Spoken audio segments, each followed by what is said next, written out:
मुंबई पुणे एक्सप्रेसवेवर वारकऱ्यांच्या बसचा भीषण अपघात झाला।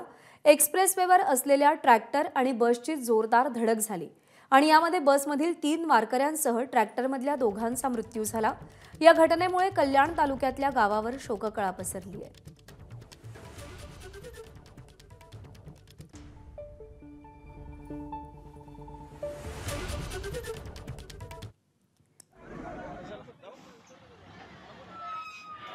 मुंबई पुणे एक्सप्रेसवेवरती हा अपघात झालाय। वारकऱ्यांच्या बसचा हा भीषण अपघात झाला। एक्सप्रेसवेवर असलेल्या ट्रॅक्टर आणि बसची जोरदार धडक झाली। यामध्ये 3 वारकरी आणि ट्रॅक्टरमधल्या दोघांचा मृत्यू झालेला आहे, तर काही जण जखमी झाले।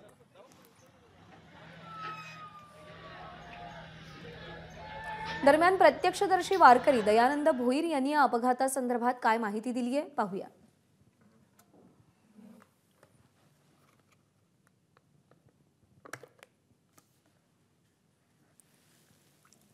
हरिनामातच गजरून गेलतो का विठ्ठल विठ्ठल जय रामकृष्ण हरी बोलत बोलत आम्ही चालू याच्यामध्ये ते अपघात झालेले आहे। ट्रॅक्टर समोर आला आणि ड्रायव्हरचा हे तोल गेल्यामुळे ड्रायव्हरने डायरेक्ट धक्का दिली आणि त्याची मला गाडी घसरली।